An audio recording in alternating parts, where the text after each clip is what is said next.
නමස්කාර වේවා බුදුරුවනට සැමදා බුදු හිමි සරණ යමි. නමස්කාර වේවා ධම්රුවනට සැමදා සදහම් සරණ යමි. නමස්කාර වේවා සංඝරුවනට සැමදා මහා සංඝ සරණ යමි. නමස්කාර වේවා තුනුරුවනට සැමදා තිසරණ සරණ යමි. සාදු සාදු සාදු. අපගේ ගුරු දේවෝත්තම පින්වත් ලොකු ස්වාමීන් වහන්සේට නමස්කාර වේවා. සාදු සාදු සාදු. නමෝ බුද්ධාය. ශ්‍රද්ධාවන්ත පින්වත්නි, මේ වැඩසටහන කරද්දී අපි කලින් කතා කරේ සංසාර ගැන. මේ පින්වතුන් මතක ඇති අපි අනමතග්ග සංයුත්තේ ටිකක් ඉගෙන ගත්තේ. එතකොට අනමතග්ග සංයුත්තේ බුදුරජාණන් වහන්සේ අපිට දේශනා කරන්නේ මේ සසර ගමන මොනවා වගේ දෙයක් කියලා.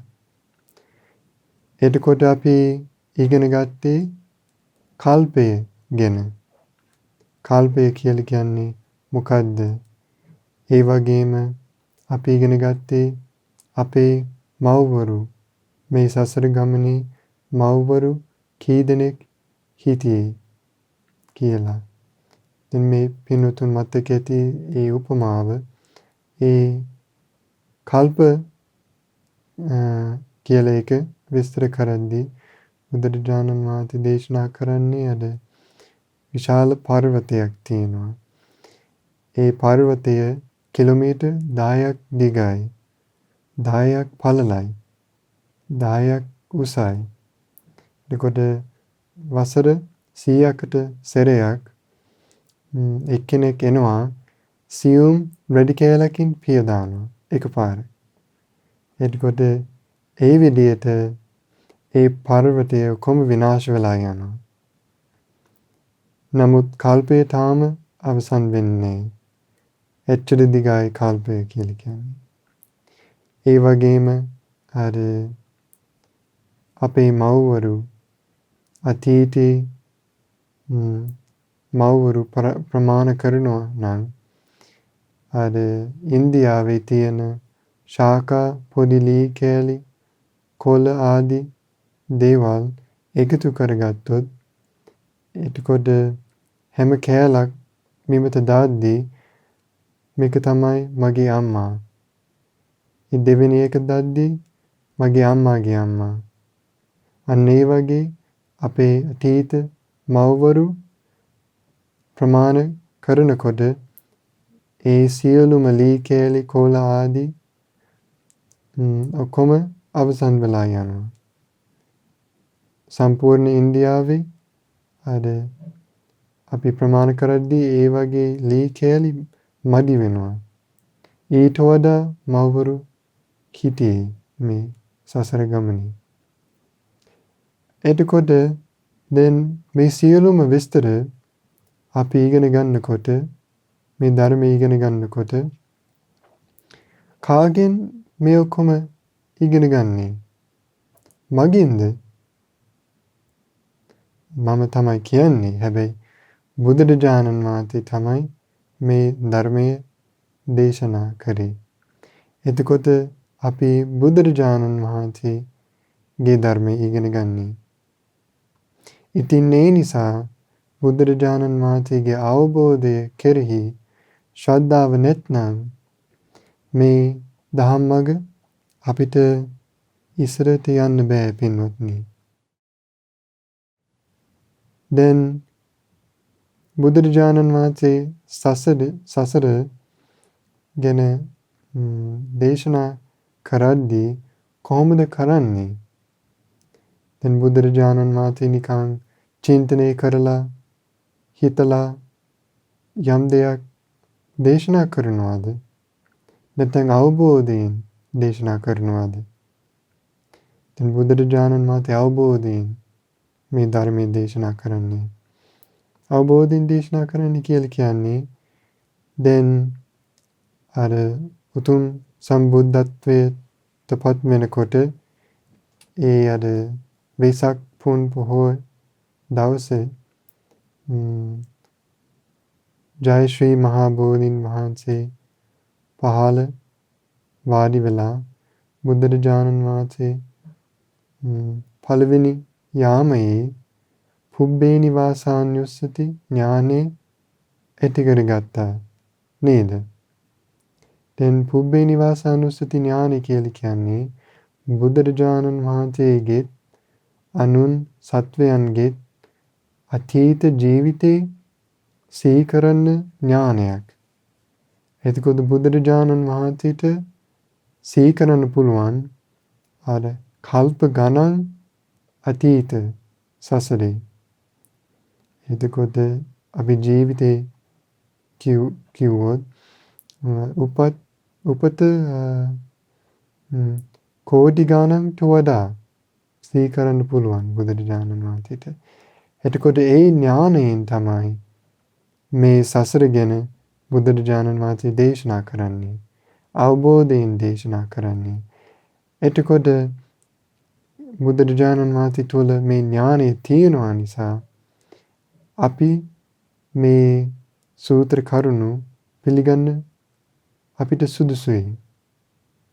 අපි බුදුරජාණන් වහන්සේගේ අවබෝධ කෙරෙහි ශ්‍රද්ධාව තියෙනවා නිසා. ඒ වගේම බුදුරජාණන් වහන්සේ තවත් ඥානයක් තියෙනවා. මධ්‍යම යමෙහි ඒ අර වෙසක් පුන් පොහෝ දවසේ චතුූපපාත ඥානෙ දිවස ඇති කරගත්ත.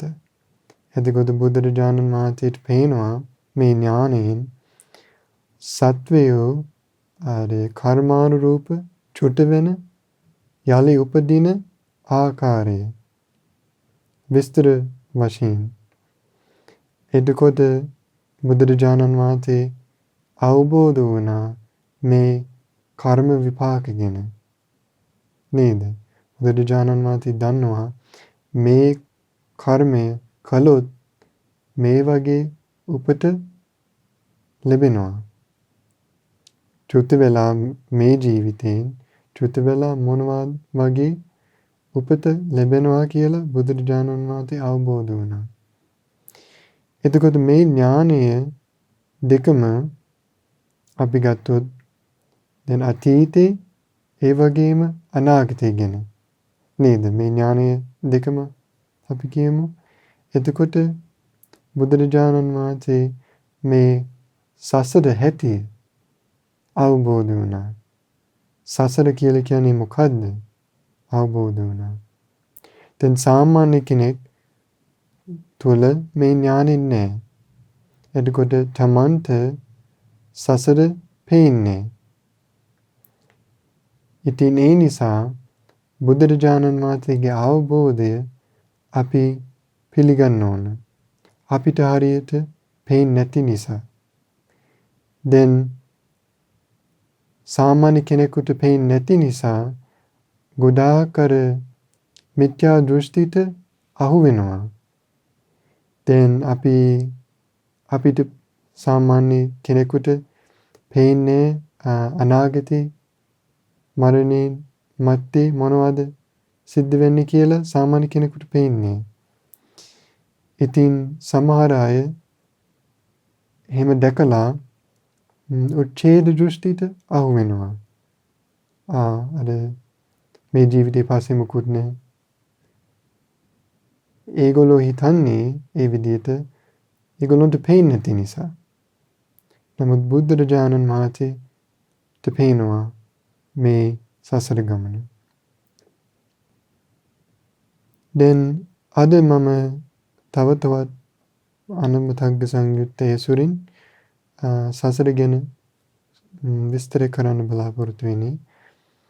අද අපි ඉගෙන ගන්න සූත්‍රය තමයි සංයුත්ත නිකායේ දෙවෙනි පොත් වහන්සේ අස්සු සූත්‍රය.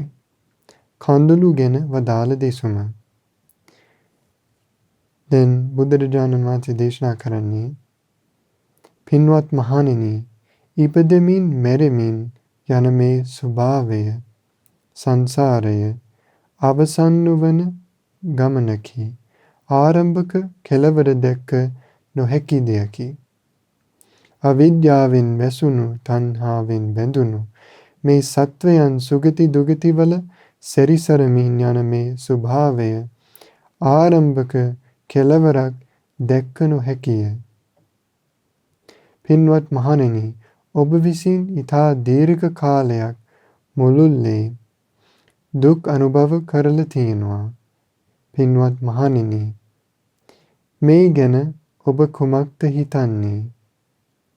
මේ දීර්ඝ කාලයේදී භවයෙන් භවයට සැරිසරා යද්දී ඉපද යද්දී අමනාප දේ සමග එක්වෙන්න සිදුවීමෙන් මනාප දෙයින් වෙන්වෙන්න සිදුවීමෙන් හදද්දී වෙලපෙද්දී ඔබගේ නෙතින් වැහුණ වැగిරුණ යම් කඳුලක් වේ නම් ඒ කඳුළු ඊතා වැඩි මේ සතර මහා සාගරයේ ජලයද.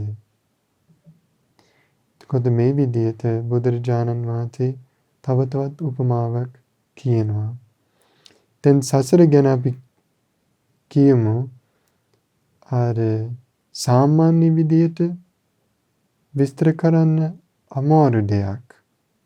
ඉතින් ඒ නිසා බුදුරජාණන් වහන්සේ මේ අනමතග්ග සංයුත්තේ ගොඩක් උපමා කියනවා. දැන් උපමා වලින් අපිට යම් අදහසක් ගන්න පුළුවන්. භික්ෂුන් වහන්සේලා පිළිතුරු දෙනවා.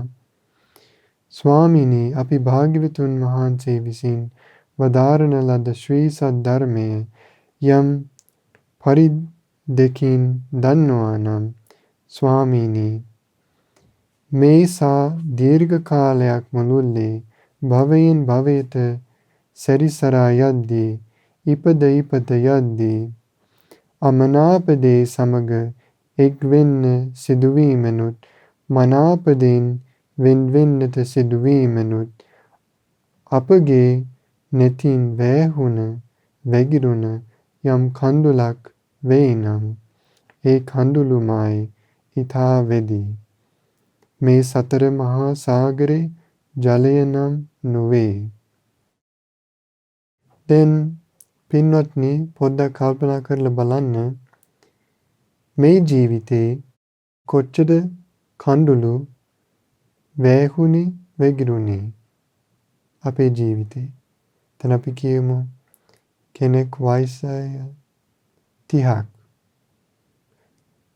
දැන් වැහෙන වැగిරෙන කඳුළු අපි ප්‍රමාණ ගත්තොත් ලීටර් කීයක්ද?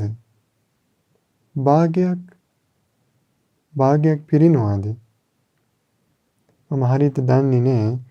නමුත් සුළු ප්‍රමාණයක් මේ ජීවිතේ නේද? එතකොට එහෙම හිතලා කොච්චර වර ජීවිතේ කීයක් අපි ජීවත් වුණේ මේ සසරේ? එක ජීවිතයක් කඳුළු එකතු කරනවා නම් ගොඩක් වෙන්නේ නැතිනම් මේ සසරේ ඉපදෙමින් මැරෙමින් මේ සසර දුක අනුභව කරද්දී සතර මහා සාගරයේ ජලයට වඩා අපගේ කඳුළු වැඩි නම් ජීවිතේ කීයක් ජීවත් වුණේ පින්වතුනි?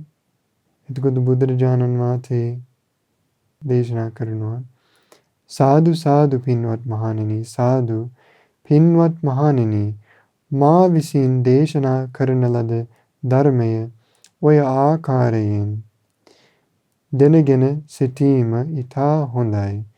මේ සා දීර්ඝ කාලයක් මුළුල්ලේ භවයෙන් භවයට සැරිසරා යද්දී ඉපද යද්දී අමනාප දේ සමග එක් වෙන්නට සිදුවීමෙනුත් මනාප දෙයින් වෙන් වෙන්නට සිදුවීමෙනුත් ඔබගේ නෙතින් වැයහුන වැగిරුණ යම් කඳුලක් වෙයි නම් ඒ කඳුළු මයි ඉතා වෙලී. මේ සතර මහා සාගරේ ජලය නම් නොවේ. දැන් අමනාප දේ සමග එක් වෙනවා නම් ඒ වගේම මනාප දෙයින් වෙන්වීම කියලා කියන්නේ මේ දෙකම අයිති දුක්ඛාරය සත්‍යයටයි. අප්පියේහි සම්පයෝගෝ දුක්ඛෝ පියේහි විප්පයෝගෝ දුක්ඛෝ. එතකොට අමනාප දෙයින් වෙන්වීම කියලා කියන්නේ මේ සූත්‍ර බුදුරජාණන් වහන්සේ දේශනා කරන්නේ පින්වත් මහණෙනි, බොහෝ කලක් මුළුල්ලේ ඔබ විසින් මව් මියගිය දුක් විඳලා තියෙනවා. මව් මියගිය දුක විඳින ඔබ විසින් අමනාප දේ සමග එක්වීමනුත් මනාප දෙයින් වෙන්වීමනුත් හදද්දී වැළපෙද්දී ඔබේ නෙතින් වැයහුන වැగిරුණ යම් කඳුලක් වෙයි නම් ඒ කඳුළුමයි ඊටමත් වෙදී සතර මහා සාගරේ ජලය නම් නොවේ. අන්න ඒ වගේ මේ සසර ගමනේ අර පියාණන් මියගිය ඒ වගේම සොහොයුරා මියගිය දුක් විඳලා තියෙනවා. සොහොයුරියා මියගිය දුක් විඳලා තියෙනවා. ඒ වගේම අපගේ පුතා දුවලා මියගිය දුක් විඳලා තියෙනවා. දැන් අපගේ ඥාතීන් අපිට ප්‍රියමනාපයි නේද? එතකොට ප්‍රියමනාප දේවල් වලින් වෙන වෙනකොට දුකටපත් වෙනවා. නමුත් අපි කියමු රහතන් වහන්සේලා ප්‍රිය දේවල් වලින් වෙන වෙනවද නැද්ද? රහතන් වහන්සේලාගේ ඥාතීන් මැරෙනවද නැද්ද? මැරෙනවා. නමුත් රහතන් වහන්සේලා ආසාවක් නැහැ. තෘෂ්ණාව නැහැ. අවිද්‍යාව නැහැ. සියලුම කෙලෙස් වලින් නිදහස් වෙලා වැඩින්නේ. එතකොට දැන් සුත්ත නිපාතේ කලහ විවාද සූත්‍රේ සතහන් වෙනවා ප්‍රේමනාප දේ හටගන්නේ ආසාව නිසා. ආසාව පත්‍යෙන්. එතකොට රහතන් වහන්සේලා දැන් කිසිම ආයුරකින් කිසි දෙකමට තෘෂ්ණාව නැති නිසා ආසාව නැති නිසා ප්‍රිය විදියට රහතන් වහන්සේලා කිසිම දෙයක් සලකන්නේ. රහතන් වහන්සේලාට පේනවා අවබෝධ වුණා අනිත්‍ය බව, දුක් බව, අනාත්ම බව මේ ජීවිතේ. එතකොට රහතන් වහන්සේලා අප්‍රිය දේවල් සමග එක්වීම ඒ වගේම ප්‍රිය දේවල් වලින් වෙන්වීම නම් වූ දුක නිදහස් වෙලා වෙදින්නේ. ඉතින් පින්වත්නි, අපිට තේරුම් ගන්න පුළුවන් මේ සූත්‍ර වලින් ඒ වගේම මේ චතුරාර්ය සත්‍ය, දුක්ඛාරය සත්‍ය, දුක හට ගැනීම ආර්ය සත්‍ය, ඒ කියන්නේ තෘෂ්ණාව අපිට තේරුම් ගන්න පුළුවන් මේ දීර්ඝ සසරේ අපි ආවේ තෘෂ්ණාව නිසා, අවිද්‍යාව නිසා. ඉතින් මෙච්චර කාලේ අපි යද්දී අපගේ නෙතින් වැයහුන වැగిරුණ කඳුළු සතර මහා සාගරේට වඩා වැඩි. ඉතින් පින්වත්නි, මේ අද අපි ඉගෙන ගත්තු ධර්මයේ සීකරලා අපි මේ ජීවිතය ගත කරද්දී අනාගතේ අපි සැප පිණිස කටයුතු කරනවා නම් අපේ ආසාව තමයි දුරු කරන්න ඕන. එතකොට ආසාව දුරු කරන්න පුළුවන් වුණොත් මේ සසර ගමනට යන්න බෑ ඉස්සරහට. ඉතින් ඒ නිසා අපි සියලු දෙනාම මේ ජීවිතේ ඇත්ත ස්වභාවය තේරුම් අරගෙන අවිද්‍යාව දුරු කරගෙන තෘෂ්ණාව දුරු කරගෙන මේ ගෞතම බුදු සාසනයේදීම උතුම් චතුරාර්ය සත්‍ය ධර්මය අවබෝධ කර ගැනීමෙන් දුර්ලභ අපිට වාසනාව ලැබේවා. සාදු සාදු සාදු. තෙරුවන් සරණයි. නමෝ බුද්ධාය. මෙවැනි වටිනා ධර්ම දේශනා ශ්‍රවණය කිරීමට ශ්‍රද්ධා ඩේලි YouTube චැනලය සබ්ස්ක්‍රයිබ් කරන්න.